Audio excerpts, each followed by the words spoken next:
ନମସ୍କାର, ଜୟ ଜଗନ୍ନାଥ। ଆଜିର କେତେଗୁଡ଼ିଏ ହେଲ୍ଥ ଟିପ୍ସ। 1 ନମ୍ବର, ଅଳ୍ପ ଜିରାକୁ ତାୱାରେ ଭାଜିକି ତାକୁ ଗୁଣ୍ଡ କରି ନିଅନ୍ତୁ। ସେଥିରେ ଟିକିଏ ମହୁ ମିଶାଇକି ତାକୁ ଖାଇଲେ ପେଟ ଯନ୍ତ୍ରଣା ଦୂର ହୋଇଯାଇଥାଏ। 2 ନମ୍ବର, ପ୍ରତିଦିନ ସକାଳେ ସନ୍ଧ୍ୟାରେ ଖାଇବା ପୂର୍ବରୁ ଗୋଟିଏ ଲବଙ୍ଗ ଖାଆନ୍ତୁ। ଏହାଦ୍ୱାରା ପାଚନ କ୍ରିୟା ସକ୍ରିୟ ହୋଇଥାଏ। 3 ନମ୍ବର, ଜାଇଫଳକୁ ପାଣି ସହିତ ଘଷିକି ଓ ରାଶିର ତେଲ ସହିତ ମିଶାଇକି ଗରମ କରନ୍ତୁ। ଭଲରେ ଗରମ କରିସାରିଲା ପରେ ତାକୁ ଥଣ୍ଡା କରିକି ଅଣ୍ଟାରେ ମାଲିସ କଲେ ଅଣ୍ଟାର ଯନ୍ତ୍ରଣା ଠିକ୍ ହୋଇଯାଇଥାଏ। 4 ନମ୍ବର, ଲାଲ ଗୋଲାପ ଫୁଲର ପାଖୁଡ଼ାକୁ ଚିକ୍କଣ କରି ବାଟି ଦିଅନ୍ତୁ। ଏହାକୁ ମହୁ ସହ ମିଶାଇ ଓଠରେ ସବୁଦିନ ମାଲିସ କରନ୍ତୁ। ଏହା କରିବା କିଛି ଦିନ ମଧ୍ୟରେ ଆପଣଙ୍କର ଓଠ ଲାଲ ଦେଖାଯିବ। 5 ନମ୍ବର, ଯଦି ଆପଣଙ୍କୁ ଘୁଙ୍ଗୁଡ଼ି ମାରିବା ସମସ୍ୟା ଅଛି ତେବେ ରାତିରେ ଶୋଇବା ପୂର୍ବରୁ ହାଲକା ଗରମ ପାଣି ନିଶ୍ଚିନ୍ତ ପିଅନ୍ତୁ। ଏହା ଦ୍ୱାରା ଶ୍ୱାସନଳୀ ସଫା ହୋଇଯାଏ ଓ ଘୁଙ୍ଗୁଡ଼ି ହୋଇନଥାଏ। ପ୍ରତିଦିନ ଲବଙ୍ଗ ଖାଇବା ଦ୍ୱାରା ମାଂସପେଶୀ ଶିଥିଳ ହୋଇଥାଏ। ଏହାଦ୍ୱାରା ମାଂସପେଶୀରେ ହେଉଥିବା ବ୍ୟଥା ଦୂର ହୋଇଥାଏ। 7 ନମ୍ବର, କମଳା କିମ୍ବା ଲେମ୍ବୁ ରସକୁ କ୍ଷୀର ସହ ମିଶାଇ ମୁହଁରେ ଲଗାଇଲେ ବ୍ରଣ ଦୂର ହୁଏ। ଏହା ବ୍ରଣ ପାଇଁ ଭଲ କାମ ଦେଇଥାଏ। 8 ନମ୍ବର, ଜଡ଼ା ତେଲକୁ ଭେସଲିନ୍ ସହିତ ମିଶାଇ ଓଠରେ ମାଲିସ କରନ୍ତୁ।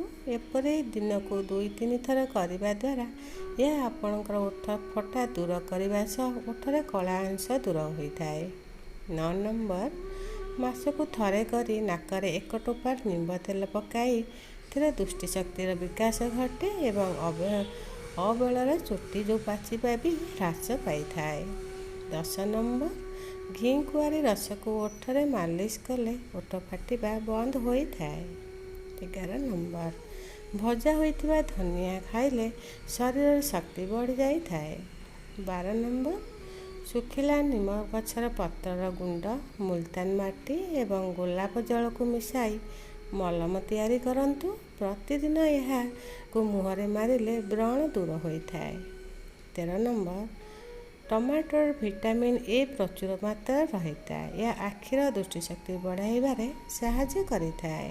14 ନମ୍ବର, ମୁଣ୍ଡରେ ରୁପି କିମ୍ବା ଉକୁଣି ସମସ୍ୟା ଥିଲେ ନିମ୍ବ ତେଲ ସହ ନଡ଼ିଆ ତେଲ ଏବଂ ଅଲିଭ ତେଲ ଲଗାଇ ଛାଡ଼ି ଦିଅନ୍ତୁ। ଘଣ୍ଟାଏ ପରେ ସାମ୍ପୁ କରନ୍ତୁ। ସପ୍ତାହକୁ ଥରେ ଏଭଳି 3 ସପ୍ତାହ ପର୍ଯ୍ୟନ୍ତ କଲା ପରେ ଉକୁଣି ଓ ରୁପି ଛାଡ଼ି ଯାଇଥାଏ। 15 ନମ୍ବର, ଯଦି ଆପଣଙ୍କର ହଜମ କରିବାର କ୍ଷମତା ନଥାଏ ତାହେଲେ ଆପଣ ବିଭିନ୍ନ ପ୍ରକାର ମିଠା ଖାଇବା ଉଚିତ ନୁହେଁ। 16 ନମ୍ବର, ଯଦି ତୁମେ ବାସ୍ତବରେ ଜୀବନରେ ସଫଳ ହେବାକୁ ଚାହୁଁଛ ଏବଂ ମାତା ଲକ୍ଷ୍ମୀଙ୍କର ଆଶୀର୍ବାଦ ପାଇବାକୁ ଚାହୁଁଛ ତେବେ ସର୍ବପ୍ରଥମେ ସ୍ୱଚ୍ଛତାର ଯତ୍ନ ନେବାକୁ ଶିଖ। ସମସ୍ତ ଶାସ୍ତ୍ରରେ ଉଲ୍ଲେଖ କରାଯାଇଛି ଯେ ଯେଉଁ ଘରେ ସ୍ୱଚ୍ଛତା ଅଛି ସେ ଘର ମାତା ଲକ୍ଷ୍ମୀ ନିଜେ ସେଠାରେ ରୁହନ୍ତି। 17 ନମ୍ବର, ମୁହଁରେ ଅଳ୍ପ ଅଟା, ଗୋଲାପ ଜଳ ଓ କଞ୍ଚା କ୍ଷୀର ମିଶାନ୍ତୁ। ଏହା ମୁହଁରେ ଲଗାଇ କିଛି ସମୟ ରଖି ଶୁଖିଗଲା ପରେ ଏହାକୁ ଧୋଇ ଦିଅନ୍ତୁ। ତ୍ୱଚା ପାଇଁ ଏ କୌଣସି ବରଦାନରୁ କମ୍ ନୁହେଁ। ଏହା ମହୁ ଫେସିଆଲ କୁହାଯାଏ। 18 ନମ୍ବର, ଯଦି ଆପଣ ଠାକୁର ପୂଜା କରୁଛନ୍ତି ତାହେଲେ ଆପଣଙ୍କ ଘରେ 2ଟି ଶଙ୍ଖ ରଖି ଠାକୁରଙ୍କ ପାଖରେ ପୂଜା କଲେ ଶୁଭ ହେବ। 19 ନମ୍ବର, ଭୋଜନ କରିସାରିଲା ପରେ ତୁରନ୍ତ ସ୍ନାନ କରିବା, କଠିନ ପରିଶ୍ରମ କରିବା ଏବଂ ସାଙ୍ଗେ ସାଙ୍ଗେ ଶୋଇପଡ଼ିବା ଏମିତି କଲେ ପାଚନ ଶକ୍ତି ଧୀର ହୋଇଥାଏ, ହଜମ ହୋଇନଥାଏ। 20 ନମ୍ବର, ଚାଣକ୍ୟ କହିଛନ୍ତି ଯେ ଜଣେ ବ୍ୟକ୍ତିଙ୍କ କଥା ମିଠା ହେବା ଉଚିତ। ଜଣେ ବ୍ୟକ୍ତିଙ୍କ ହୃଦୟରେ ପ୍ରେମର ଭାବନା ରହିବା ଉଚିତ। ମଧୁର ସ୍ୱର ଥିବା ଲୋକମାନଙ୍କର ସମସ୍ତଙ୍କ ପାଇଁ ପ୍ରିୟ ଅଟନ୍ତି। ତେଣୁ ସମ୍ପର୍କକୁ ମଜବୁତ କରିବାକୁ ହେଲେ ଆପଣଙ୍କ କଥାବାର୍ତ୍ତାରେ ମଧୁର ରଖିବା ଉଚିତ। 21 ନମ୍ବର, ପ୍ରତ୍ୟେକ ସମ୍ପର୍କରେ ସମ୍ମାନ ଅତ୍ୟନ୍ତ ଗୁରୁତ୍ୱପୂର୍ଣ୍ଣ। ତେଣୁ କ୍ରୋଧର କାହାକୁ ଆଘାତ ଅପମାନିତ କରିବାକୁ ଚେଷ୍ଟା କରନ୍ତୁ ନାହିଁ। ତେଣୁ ସମ୍ପର୍କର ସମ୍ମାନ ରକ୍ଷା କରନ୍ତୁ। 22 ନମ୍ବର, ଯିଏ ସମୟର ମୂଲ୍ୟ ଜାଣେ ତାଙ୍କ ଜୀବନରେ ଉଭୟ ସଫଳତା ଏବଂ ଅର୍ଥର ଅଭାବ ନାହିଁ। ଏପରି ଲୋକଙ୍କ ଉପରେ ମାତା ଲକ୍ଷ୍ମୀଙ୍କର ଆଶୀର୍ବାଦ ରୁହେ। ଯେଉଁମାନେ ସମୟର ମହତ୍ତ୍ୱ ବୁଝନ୍ତି ନାହିଁ ସେମାନେ ସର୍ବଦା ସଫଳତା ପାଇବା ପାଇଁ ସଂଘର୍ଷ କରନ୍ତି। 23 ନମ୍ବର, ତେଜପତ୍ର ଖାଇଲେ ପାଚନ ଜନିତ ଅନେକ ସମସ୍ୟା ଦୂର କରିଥାଏ। ଏସିଡ଼ିଟି, କୋଷ୍ଠକାଠିନ୍ୟ ଭଳି ସମସ୍ୟାରୁ ମୁକ୍ତି ହୋଇଥାଏ।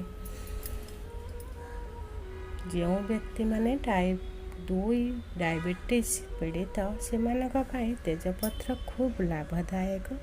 ଖାଦ୍ୟରେ ନିୟମିତ ତେଜପତ୍ର ବ୍ୟବହାର କଲେ ସୁଗାର ସ୍ତର ନିୟନ୍ତ୍ରଣ ହୋଇଥାଏ। 25 ନମ୍ବର, ଆଣ୍ଠୁଗଣ୍ଠି ତଥା ଅନ୍ୟ ପ୍ରକାରର ପୀଡ଼ାରେ ତେଜପତ୍ର ତେଲ ମାଲିସ କଲେ ତୁରନ୍ତ କଷ୍ଟ ଦୂର ହୋଇଥାଏ। 26 ନମ୍ବର, ଯଦି ଶରୀରରେ ପେଟ ସମ୍ବନ୍ଧୀୟ କୌଣସି ରୋଗ ଅଛି ତେବେ ଆପଣ ସକାଳେ 20 ଗ୍ରାମ ଆଲୋଭେରା ରସ ସହିତ ମିଶ୍ରି, ମହୁ ଏବଂ ଲେମ୍ବୁ ଖାଇବା ଉଚିତ। ଏହା କେବଳ ପେଟ ରୋଗକୁ ଦୂର କରେ ନାହିଁ ବରଂ ହଜମ ଶକ୍ତି ମଧ୍ୟ ବଢ଼ାଇଥାଏ।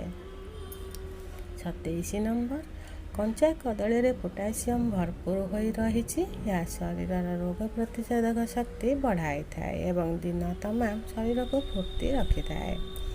28 ନମ୍ବର, ଲଙ୍କା ସ୍ୱାସ୍ଥ୍ୟ ପାଇଁ କ୍ଷତିକାରକ ବୋଲି ଆମେ ସାଧାରଣତଃ ଜାଣିଥାଉ, କିନ୍ତୁ ଏକ ଗବେଷଣାରୁ ଜଣାପଡ଼ିଛି ଯେ ରାଗ ଖାଇବା ଦ୍ୱାରା କ୍ୟାନ୍ସର, ଡାଇବେଟିସ୍, ହୃଦରୋଗ ହେବାର ଆଶଙ୍କା କମ୍ ହୋଇଥାଏ।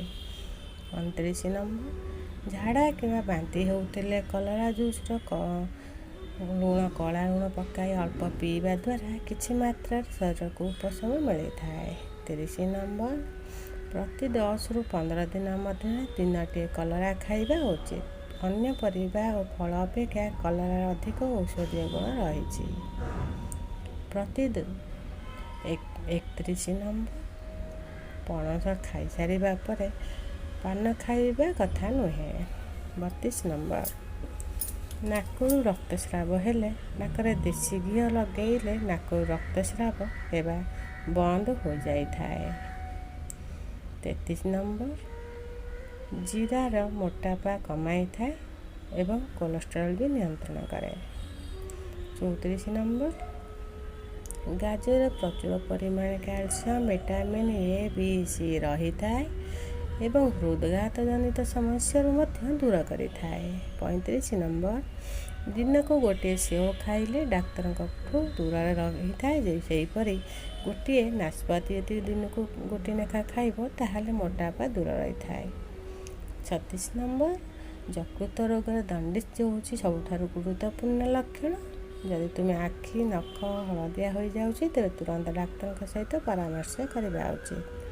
37 ନମ୍ବର, ଯଦି ଆପଣଙ୍କର ତ୍ୱଚା ସମ୍ବନ୍ଧୀୟ କିଛି ସମସ୍ୟା ଅଛି ତେବେ ନିମ୍ବ ପାଣିରେ ଗାଧୋଇବା ଦ୍ୱାରା ଏହା ଦୂର ହୋଇଯାଇଥାଏ। 38 ନମ୍ବର, ପ୍ରତିଦିନ ସକାଳେ ଉଠିବା ପରେ ବ୍ରସ୍ ସାରି ଲେମ୍ବୁ ରସ ମିଶା ଗରମ ପାଣି ପିଇବା ଅଭ୍ୟାସ କରନ୍ତୁ। ସନ୍ଧ୍ୟା ସମୟରେ ଅନ୍ୟ କିଛି ଖାଦ୍ୟ ପରିବର୍ତ୍ତେ ସ୍ନାକ୍ସ ଭାବେ ଗାଜର, କାକୁଡ଼ି, ପାଳଙ୍ଗ, ବିଟ୍ ଖାଇବା ଶରୀର ପାଇଁ ବେଶୀ ହିତକାରକ ହୋଇଥାଏ। 40 ନମ୍ବର, ରାତ୍ରି ଭୋଜନ ସର୍ବଦା ତେଲ ମସଲା ଜାତୀୟ ଖାଦ୍ୟରୁ ଦୂରେଇ ରହି ହାଲକା ଖାଦ୍ୟ ଖାଆନ୍ତୁ। ରୁଟି ସହିତ ସନ୍ତୁଳା, ସାଲାଡ଼, ସିଝା ଟମାଟୋ ସୁପ୍କୁ ଡାଏଟ୍ ଚାର୍ଟରେ ସାମିଲ କରନ୍ତୁ। ନମସ୍କାର, ଜୟ ଜଗନ୍ନାଥ। ଏ ଭିଡ଼ିଓ ଯଦି ଆପଣଙ୍କୁ ବହୁତ ପସନ୍ଦ ଆସିଥିବ ତାହେଲେ ଦୟାକରି ସବସ୍କ୍ରାଇବ୍, ସେୟାର, ଲାଇକ୍ କରନ୍ତୁ। ମୋ ଭିଡ଼ିଓଟି ଶେଷ ପର୍ଯ୍ୟନ୍ତ ଦେଖିଥିବାରୁ ବହୁତ ବହୁତ ଧନ୍ୟବାଦ। ଜୟ ଜଗନ୍ନାଥ, ନମସ୍କାର।